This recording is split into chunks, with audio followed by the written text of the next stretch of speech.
Hi friends, என் அன்பு தோழிகளே. என்னடா இவ வத்தலை கொத்தி வச்சுருக்கான்னு நீங்கள் பார்க்குறீங்களா? அது பெரிய கதைங்க. நம்ம வத்தல் இருக்கிறப்பேன்னு நம்ம வத்தல் வந்து ஸ்டாக்கை எடுத்து நம்ம வச்சுருவோன்னு சொல்லிடுங்க. நம்ம காலியாக போகுது அப்படின்னு சொல்லிட்டு எனக்கும் காலியாச்சு. சரி, வத்தலை நம்ம கை பார்ப்போன்னு சொல்லிட்டு நான் ஸ்டாக்கில் இருந்த வத்தலை வந்து எடுத்து பார்த்தா அது ஃபுல்லாக என்ன சொல்கிறது, அந்த அந்த நம்ம வத்தலை வந்து நம்ம சமைக்கிறப்ப நம்ம நல்ல வத்தலா இல்லை கெட்ட வத்தலா நம்ம பார்க்கவே மாட்டோம். இந்த பார்த்தீங்கன்னா இந்த மாதிரி மஞ்சள் கலர் சேடாக இருக்குது பார்த்தீங்களா? அது ஃபுல்லாக வந்து அது வந்து அந்த மாதிரி பூஞ்சைன்னு சொல்லுவாங்க பார்த்தீங்களா? அந்த மாதிரி இருக்கும். அது வந்து நம்ம வந்து சமையலுக்கு வந்து யூஸ் பண்ணக்கூடாது. அதனால நம்ம யூஸ் பண்ணுறதுனால நம்மளுக்கு கேன்சர் வர்றதுக்கான அபாயத்து கூட ஆகலாமா அப்படி நம்ம ஆராய்ச்சியாளர்கள்லாம் சொல்கிறாங்க. ஸோ நானும் எடுத்து நான் பார்த்தேன். அந்த மஞ்சளாக இருக்கிற வந்து நீங்கள் பிச்சு பார்த்தீங்கன்னா அதில் வந்து ஒன்றுமே இருக்காது, ஒரு தூசி இருக்கிற மாதிரி தான் இருக்கும் அதில் வந்து. ஸோ நானே கை பார்த்துட்டு தான் இருந்தேன். நம்ம வீட்டில் எந்த ஒரு பொருள் வாங்கினாலும் வந்து கை பார்க்குறது வந்து மஸ்ட்டு. வெங்காயமாக இருந்தாலும் சரி, தக்காளியாக இருந்தாலும் சரி, வெள்ளைப்பூடாக இருந்தாலும் சரி, பருப்பு வகைகளாக இருந்தாலும் சரி, எல்லாமே கை பார்க்கணும்னு சொல்லிட்டு எனக்கு எங்கள் அத்தை சொல்லி கொடுத்துருக்காங்க. எங்கள் அத்தை எப்போயுமே சந்தைக்கு போய் வாங்கிட்டு வந்தோன்னே எல்லாமே கை பார்த்து தான் நம்ம ஸ்டோர் பண்ணி வைப்பாங்க. நம்ம ஸ்டோர் பண்ணி வச்சு ஃப்ரிட்ஜில் வச்சு ஸ்டோர் பண்ணி சாப்பிடக்கூடாதுன்னு தான் நம்ம எல்லாத்துக்குமே தெரியும். ஆனால் எந்த பொருள் வாங்கிட்டு வந்த உடனே நம்ம கை பார்த்து நம்ம அது வந்து ரொம்ப நாளைக்கு ஸ்டோர் பண்ண முடியாது. நம்மளுக்கு எவ்வளோ குவான்டிட்டி வத்தல் வரும், ஒரு 50 வத்தல் தான். நம்ம காரம் எவ்வளோ சாப்பிட போகிறோம், அவ்வளோதான். நான் வாங்கியிருக்கிற பாக்கெட் வர ஒரு 1/4 கிலோ பாக்கெட்டு தான், அதுவே என்னால் காலி பண்ண முடிய மாட்டேங்குது. ஸோ நம்ம வாங்குறது வந்து அளவாகவே நம்ம வாங்கிட்டு வந்து நம்ம வந்து பண்ணிக்கலாம். நம்ம கை பார்க்குறனால எவ்வளோ நம்ம அது ஒரு சிலதெல்லாம் வந்து சரியாகாமலாம் இருக்கும். முன்னாடி இந்த வெங்காயம் வாங்கினாலும் சரி, ஃபஸ்ட்டு சரியில்லாதெல்லாம் எடுத்து வச்சுக்கோங்க. நல்லதெல்லாம் எடுத்து வச்சுட்டு ஃபஸ்ட்டு எது சரியில்லாதையோ அதுலேருந்து நம்ம இது பண்ணி போட்டால் தான் அது நல்லாயிருக்கும். இல்லாட்டி இந்த இது ஒரு டேமேஜாக இருக்கோ, இங்கேயும் இதாக போயிடும். இப்போ வத்தலில் பார்த்தீங்கன்னா அந்த எல்லோ கலரான ஃபங்கஸ் வந்து வந்துடும். அந்த ஃபங்கஸ் வந்து பார்த்திங்கன்னா ஒன்றுமே இல்லாமல் ஆயிடும். வத்தல் அப்படியே எல்லோ கலர் அப்படியே சுருங்கி போயிருக்கும். நம்ம அந்த ஃபங்கஸ் வந்து இருக்கிறனால நம்ம அப்படியே பார்க்காம பிச்சு பிச்சு போட்டுருவோம். அதனாலேயே நம்மளுக்கு அந்த கேன்சர் வர்றதுக்கான வாய்ப்பு இருக்குது. ஏன் அவங்க வத்தல் மட்டும் சொல்கிறாங்கன்னா, அந்த வத்தல் இருக்கிற அந்த ஃபங்கஸ் வந்து அது வந்து அந்த கேன்சரை வந்து ஃபஸ்ட்டு வந்து அது வந்து உண்டாக்குதாம்மா. ஸோ அதனால தான் நம்ம என்ன சாப்பிட்டாலுமே என்ன நம்ம வாங்கினாலுமே நம்ம வந்து கை பார்த்து தான் நம்ம வாங்கணும். இது வந்து நான் கல்யாணம் ஆன புதுசில் வந்து எங்கள் அத்தை என்னடா உட்காந்துட்டு சந்தைக்கு போயிட்டுருக்கிற வெங்காயத்தில் வந்து கை பார்த்துட்டே உட்காந்துருக்காங்கன்னு அப்படி எனக்கு தெரிஞ்சிச்சு. என்னடா இவங்க எல்லாத்தையுமே கை பார்க்குறாங்களே, தனித்தனியாக பிரித்து வைக்கிறாங்களேன்னு சொல்லிட்டு நான் என் குடும்பத்தை ரன் பண்ணுறப்ப இது எவ்வளோ எனக்கு பயன்படுதுன்னு சொல்லிட்டு எனக்கு தெரியும். உங்களுக்கு பயன்படணும்.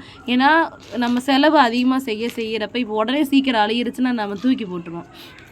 ஸோ அந்த மாதிரி பண்ண வேணாம். எது ஃபஸ்ட்டு அழுகுதோ அதை நம்ம கை பார்த்து நம்ம எடுத்து பார்க்குறப்ப நம்ம நிறைய நாள் நம்ம வெஜிடபிள் வாங்கினதாக இருக்கட்டும் சரி, நம்ம பருப்பு வகைகளாக இருக்கட்டும் சரின்னு எல்லாமே பார்க்கணும்.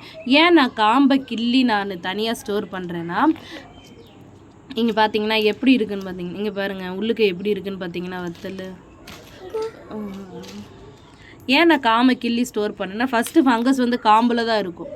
ஸோ எனக்கு தெரியவே தெரியாது. நான் காம்போட தான் இத்தனை வருஷமாக நான் வத்தலை போட்டுக்கிட்டே இருந்தேன். ஸோ ஃபஸ்ட்டு வந்து நம்ம காம்பை எடுக்கணும்.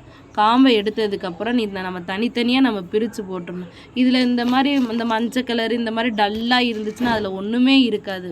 விதை மட்டும் இல்லை, ஒன்றுமே இருக்காது. நம்ம அதை பிச்சு பார்த்தாவே தெரியும்.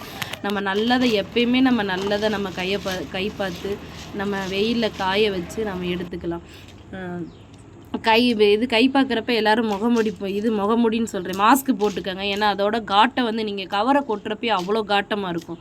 மிளகா வத்தல் வந்து அவ்வளோ காட்டமாக இருக்கும்னு சொல்லிட்டு அதே மாதிரி தான் காரம் அதிகமாக சேர்க்காதீங்க. ஹெல்த்தி கிடையாது. காரம் அதிகமாக சேர்க்குறது வந்து ஹெல்த்தி கிடையாது. அளவாக சேர்த்துக்கோங்க. நம்ம வீட்டில் நம்ம கடையில் என்ன தான் நம்ம வாங்கிட்டு வந்தாலும் மசாலா பாக்கெட்டு தான் நம்ம போய் கடையில் போய் வாங்குவோம், தேடுவோம் எங்கடா இருக்குது அப்படின்னு சொல்லிட்டு மசாலா பாக்கெட்டு தான் தேடுவோம். வேணாம், நம்ம ஒரு சமையலுக்கு என்ன சொல்கிறோம், ஒரு மஞ்சள் பொடி, ஒரு மிளகா பொடி, மல்லிப்பொடி, அவ்வளோ இதுதான் மஸ்ட்டு. சீரகத்தூள், மிளகாத்தூள், இந்த ஒரு சப்போஸ் இது பார்த்திங்கன்னா ஒரு 5 மிளகாத்தூள் தான் நம்ம வந்து யூஸ் பண்ணுறோம். அதை வந்து நம்ம வீட்லேயே நம்ம பண்ணிக்கலாமே. நீங்கள் ஏன் கடையில் போய் நீங்கள் வந்து பாக்கெட் வாங்க தேவையே கிடையாது. நம்ம வீட்டிலே வந்து ஸ்டோர் பண்ணி நீங்கள் வச்சுக்கோங்க. நிறையாலாம் ஸ்டோர் பண்ணாதீங்க. ஸ்டோர் பண்ணுற விஷயமே நான் தப்புன்னு நான் சொல்கிறேன். நிறையாலாம் நீங்கள் ஸ்டோர் பண்ண வேணாம். ஒரு 2 மாதத்துக்கு அளவா அவ்வளோதான் நீங்கள் ஸ்டோர் பண்ணுங்கள். அதுக்கப்புறம் நீங்கள் வந்து வாங்கிட்டு வந்து நீங்கள் வந்து அரைச்சிக்கலாம். ஏன்னா ஸ்டோர் பண்ணி வைக்கிறது வந்து அவ்வளோ ஹெல்த்தி கிடையாது, அன்ஹெல்த்தி தான். என்ன இருந்தாலுமே ஸ்டோர் பண்ணி வைக்காதீங்க. ஸ்டோர் பண்ணி வைக்காமல் நம்ம குழந்தைங்களுக்கும் நம்ம சார்ந்தவங்களுக்குமே நீங்கள் கொடுங்க. எனக்கே நம்ம வந்து ஹெல்த்தியான ஃபுட்டு இந்த சொசைட்டியில் இருந்துட்டு நம்ம ஹெல்த்தியான ஃபுட்டு சாப்பிட்றோமா இல்லையான்னு தெரில. ஆனால் நம்ம கையால் தானே நம்ம பிள்ளைங்களுக்கு கொடுக்குறோம். ஸோ அது வந்து ஹெல்த்தியாக இருக்கிற மாதிரி பார்த்துக்கோங்க. எந்த ஒரு பாக்கெட் மசாலா பாக்கெட் வந்து யூஸ் பண்ணாதீங்க. அது கிடையவே கிடையாது, அது நல்லது கிடையாது. நீங்கள் வாங்கிட்டு வந்து கை பாருங்கள். அந்த வத்தலெல்லாம் பார்த்தீங்கன்னா எப்படி ஆகிருக்குன்னு பாருங்கள். இதை நம்ம சாப்பிட்டோமா இது ஒன்றுமே இருக்காது, ஒரு காரம் இருக்காது, ஒன்றும் இருக்காது. நான் எவ்வளோ வத்தல் நான் அந்த பாக்கெட் வாங்கிட்டு வந்தேன்னா நான் எடுத்து வச்சுருக்கேன். எனக்கு எவ்வளோ வேஸ்ட் ஆகிருக்குன்னு பார்த்தீங்கன்னா, நம்ம வேஸ்ட்டான வெயிலில் மிளகா வத்தல் எடுத்துகிட்டு போயிட்டு நான் வச்சுக்கலாம். நல்லா வெயில் அடிக்கிறப்ப எல்லா பொடி வகைகளுமே நீங்கள் சேர்த்து வச்சுக்கோங்க. நம்ம வேஸ்ட்டானதெல்லாம் பூமிக்கடியில் நம்ம போட்டால் கூட அது ஒரு செடியாக வந்துடும். அது வந்து நம்மளுக்கு தான் திரும்ப பயன்படும். ஆனால் நம்ம பார்த்து சாப்பிடுங்க. நம்ம உடம்பு அப்படி கிடையாது. நம்ம உடம்பு தான் நம்ம சொத்து. ஒவ்வொரு விஷயத்தையுமே நீங்கள் பார்த்து சாப்பிடுங்க. நல்லா வெயிலில் காஞ்சிட்டு வந்ததுக்கப்புறம் நான் ஈவினிங் போய் நான் எடுத்தேன். ஆனால் நான் மிளகாவத்தில் எடுக்கிறப்பே நல்லா சவுண்டு வந்துச்சு. நல்லா அந்த மொறுன்னு சவுண்டு வந்துச்சு. இந்த வத்தல் வந்து பாதி வந்து நம்ம தாளிக்கிறதுக்குலாம் போட்டுக்கிறதுக்கு எடுத்துக்கலாம். பாதி வந்து நம்ம மசாலா அடித்து மிளகாத்தூள் அடிச்சுக்கலாம். நான் ஏன் பச்சரிசி போடுறேன்னா, பச்சரிசி அடிச்சிருந்தா கொஞ்சம் ஒரு டேஸ்ட்டாக இருக்கும். நம்ம என்ன கிரேவி வச்சாலுமே மிளகாத்தூள் போடுறப்ப நல்லா கெட்டி கொடுக்கும்.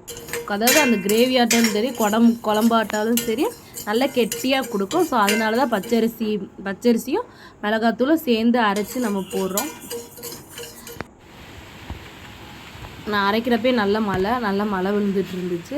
ஸோ மழையை நான் அப்படியே ரசிச்சுக்கிட்டேன்னு சூடாக காஃபி குடிக்கலான்னு சொல்லிவிட்டு அடுப்பில் வந்து பாலை வச்சுடுங்க.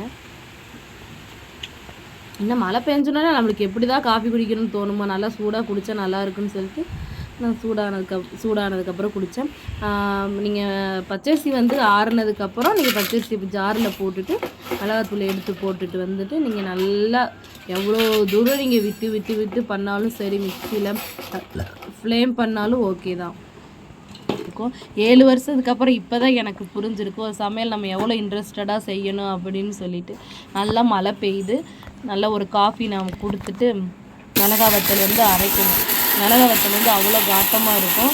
பச்சரிசி ஆறுனதுக்கப்புறம் பச்சரிசியை போட்டு அதுக்கப்புறம் நீங்கள் மிளகா வத்தல் போடுங்க. மிளகா வத்தல் நீங்கள் போட்டுட்டு நீங்கள் மாஸ்க்கு போட்டுக்கோங்க. ஏன்னா காட்டமாக இருக்கும். திரும்ப போய் குளிச்சுட்டு வர மாதிரி இருக்கும். நீங்கள் வந்து அப்புறம் வந்து மிளகாத்தூள் வந்து அரைச்சிக்கோங்க.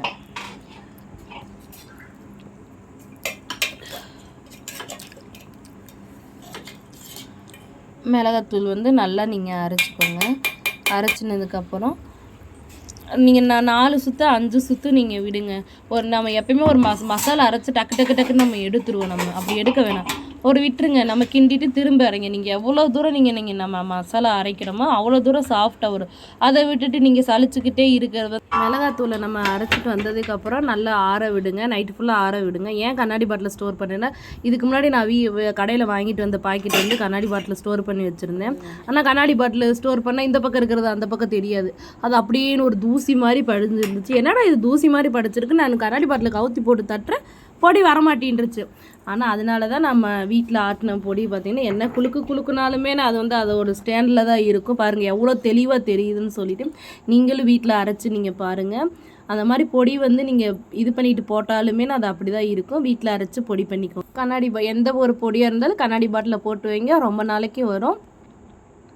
நீங்களும் ஹெல்த்தியான ஃபுட்டை வந்து சாப்பிட்டுக்கோங்க. இன்னொரு வீடியோவில் பார்ப்போம். தேங்க்யூ.